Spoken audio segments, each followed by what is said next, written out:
Pendant des décennies, on a regardé les ruines monumentales de Göbekli Tepe ou de Karahan Tepe en se disant que c'était le berceau paisible de la religion et de l'art. Ouais, des lieux un peu solennels, très mystérieux. Voilà.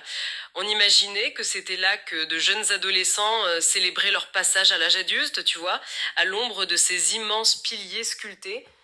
Mais de nouvelles analyses de ces mêmes pierres suggèrent une réalité beaucoup plus sombre. Ah, ça, le contraste est vertigineux. C'est le moins qu'on puisse dire.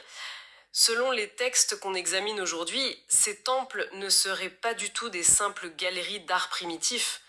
Ce seraient en fait les théâtres sanglants de rituels de castration de masse, et ce, pour des hommes adultes. C'est un changement de paradigme absolu, quoi.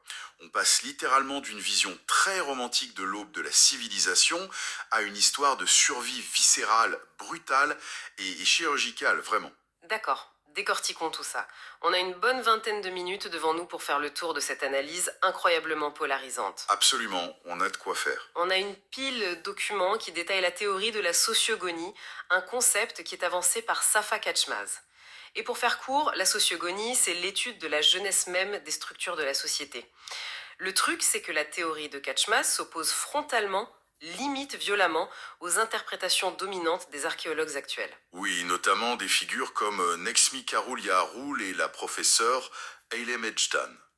Et ce qui est fascinant ici, c'est de voir comment une même série de découvertes archéologiques peut générer des récits aussi diamétralement opposés.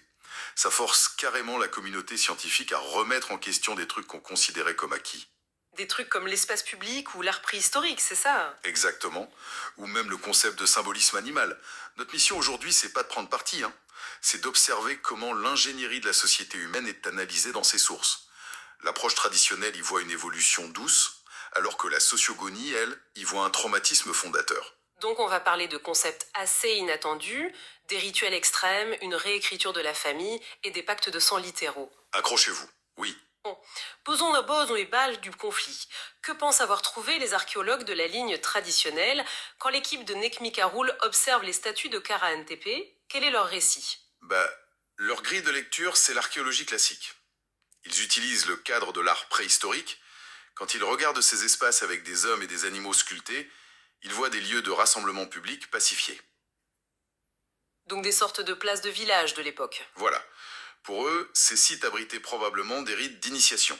Concrètement, on imagine des cérémonies pour les jeunes, genre entre 12 et 17 ans, pour marquer leur entrée dans l'âge adulte.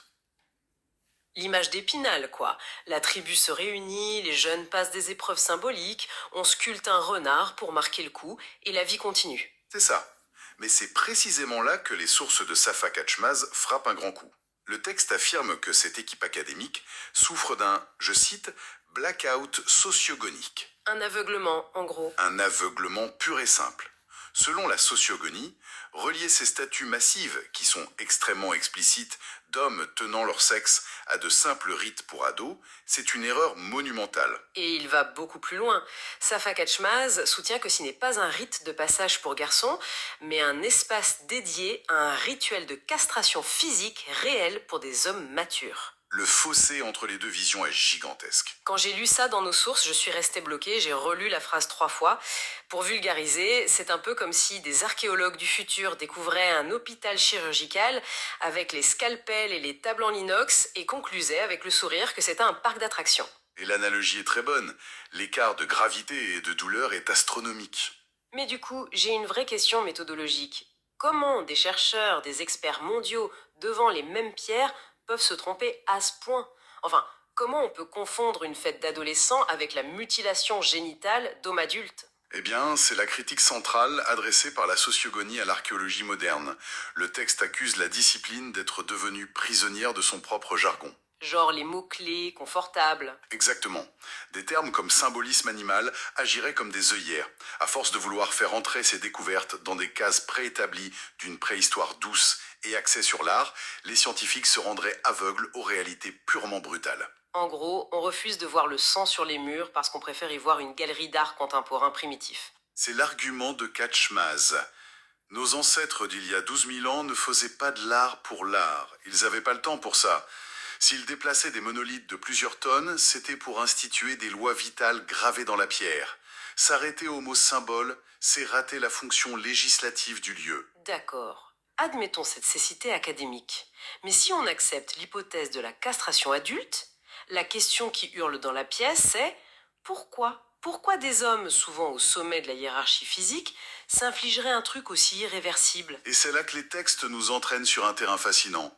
Car la logique derrière un tel acte ne peut pas être une simple mode. Ça doit répondre à un impératif de survie. Et c'est là que ça devient vraiment intéressant. Nos notes connectent ces rituels à la théogonie d'Hésiode. Juste pour replacer, c'est ce grand poème grec antique qui explique l'origine des dieux. Comment ce texte relie un poème grec à des pierres turques préhistoriques? Par le biais du mythe d'Uranus, dont la théogonie, Uranus est le père céleste. Le mythe raconte que son pénis et ses testicules sont tranchés avec une fossile par son propre fils Chronos. Chronos, qui représente l'agriculture, c'est ça? Voilà. Sur le plan symbolique, c'est l'ordre nouveau, l'agriculture, qui vient littéralement castrer l'ancien ordre des chasseurs-cueilleurs. Et nos sources insistent sur le fait que ce mythe n'est pas juste une allégorie poétique, ce serait la mémoire codée d'une pratique bien réelle qui aurait duré 10 000 ans. Oui. Sur une zone allant de la Turquie à la Syrie, et survivant même jusqu'au IIe siècle après Jésus-Christ sous le règne du roi Abgar. C'est dire à concevoir. Une pratique aussi extrême qui survit à l'invention de l'écriture et à l'âge du fer. Mais quel était le but ultime? Si l'on relie cela à une perspective plus large, le but était de détruire une institution pour en créer une autre, remplacer la paternité biologique par la paternité sociale. Attendez, il faut qu'on s'arrête là-dessus. Concrètement, comment mutiler les chefs d'une tribu permet de créer une paternité sociale? Comment ça marche d'un point de vue évolutif? Il faut s'imaginer des sociétés primitives très violentes. La compétition pour perpétuer sa propre lignée était destructrice. L'obsession d'un mâle dominant de voir ses gènes survivre conduisait à des violences intolérables. Donc il détruisait la progéniture des autres. Absolument. Le motif principal de cette castration institutionnalisée, c'était de prévenir le sacrifice des enfants. Un peu comme certains lions ou gorilles qui tuent les petits de leurs rivaux. C'est le principe. En imposant un rituel où le leader est castré, on détruit sa capacité à engendrer des concurrents. On le force socialement à devenir le père de toute la communauté. Ses intérêts égoïstes sont anéantis. C'est un concept sociologique stupéfiant. Transformer le chef de clan obsédé par son ADN en un protecteur universel par la contrainte la plus irréversible qui soit. Tout à fait. Et le texte trace une ligne évolutive directe de cette figure du père protecteur eunuque jusqu'à travers l'histoire des religions. Il part du dieu Uranus et Ensuite, il avance vers la figure d'Abraham, défini comme le père des peuples.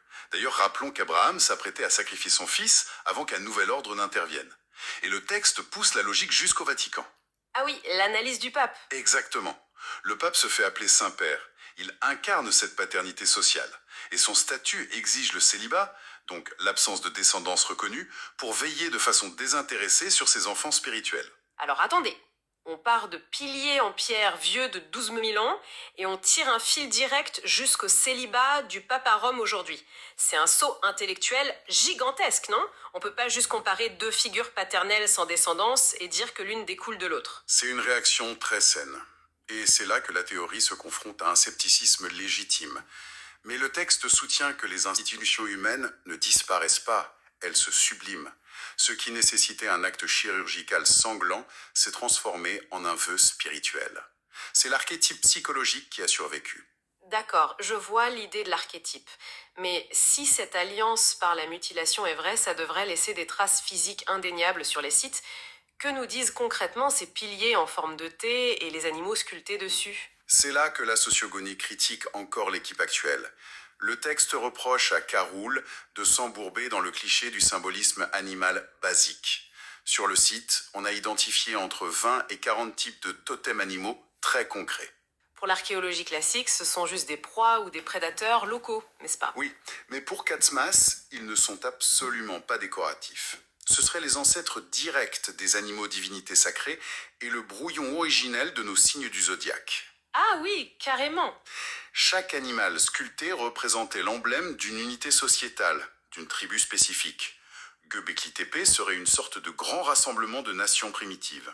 Donc, si on imagine la scène, c'est comme le premier prototype des Nations Unies, mais les pays sont représentés par des renards, des serpents et des vautours gravés dans la pierre. Une vraie diplomatie. Exactement. Et en parlant d'alliance génétique, les sources soulèvent un autre mystère lié à un os spécifique, la côte, ou kaburga en turc. J'ai vu ça. Les sources lient la pierre à la Bible d'une façon hyper inattendue. Expliquez-nous comment une côte s'intègre là-dedans. En ingénierie sociale primitive, la côte symbolise la charpente, la structure interne partagée. Le texte avance que 6000 ans plus tard, dans la Genèse, ce symbole archaïque était toujours vivace avec la création d'Ève à partir de la côte d'Adam, C'est un contrat juridique qui signifie même sang, mêmes os. précisément. Et ça scelle une appartenance absolue, liée à la règle de l'endogamie, l'obligation de se marier à l'intérieur de sa communauté, une pratique encore observée chez les Yézidis. C'est fou qu'un motif juridique vieux de 120 siècles soit le code source d'un récit biblique aussi célèbre. Mais abordons l'aspect le plus, disons, dérangeant des fouilles. On a parlé de diplomatie et de zodiaque, mais la réalité de Göbekli Tepe était, selon nos notes, incroyablement macabre. Les documents mentionnent une tour du ciel. Oui, la Daxma, c'est un point de friction majeur. Feu Klaus Schmidt, l'ancien responsable des fouilles, cherchait à prouver l'existence de cette structure funéraire conçue pour la présentation des cadavres à ciel ouvert. Comme dans le zoroastrisme, où les corps sont exposés aux oiseaux nécrophages. Tout à fait. Et devinez quel oiseau est omniprésent à Göbekli Tepe? Le vautour. D'accord, l'imagerie correspond. Mais pourquoi les sources affirment que l'équipe actuelle essaierait de minimiser cette piste? Qu'est-ce que ça détruit dans leur théorie? Parce que la présence d'une Daxma soutient la vision d'une alliance basée sur la brutalité et la mort, pas sur une fête pour adolescents. Le texte affirme que ces 40 tribus se rassemblaient pour se présenter mutuellement leur mort. Ils exposaient les cadavres à la vue de tous? Oui. Et pour sceller cette confiance inouïe, l'alliance impliquait initialement la consommation collective de viande crue, le chi eti. Eh bien, on est très loin des réunions diplomatiques avec des petits fours et du champagne. L'ordre du jour, c'était la présentation de défunts en décomposition et un buffet de viande non cuite. Pourquoi la viande crue, au fait? Manger de la viande crue, c'est un acte primal. Ça implique de partager le sang de manière littérale. Dans un contexte de tribus rivales hyper violentes, la seule façon de sceller la paix, c'était de créer des rituels de vulnérabilité absolue. Exposer ses morts au vautour devant ses ennemis d'hier et consommer de la viande sanglante, ça abaisse toutes les défenses. Alors, qu'est-ce que tout ça signifie quand on prend du recul? J'ai l'impression d'avoir un puzzle complètement paradoxal.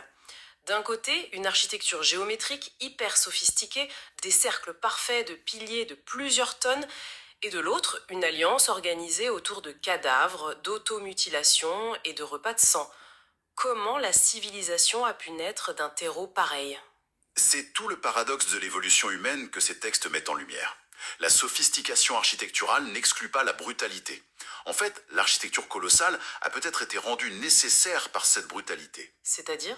Si vous avez 40 tribus violentes, la seule manière d'imposer cette nouvelle paternité sociale, c'est de bâtir un théâtre psychologique écravant. Les pierres géantes n'étaient que la scène d'un tribunal impitoyable. Le véritable travail de création se faisait dans la chair. C'est une perspective qui retourne l'estomac mais aussi le cerveau. Il est temps d'essayer de synthétiser cette plongée vertigineuse.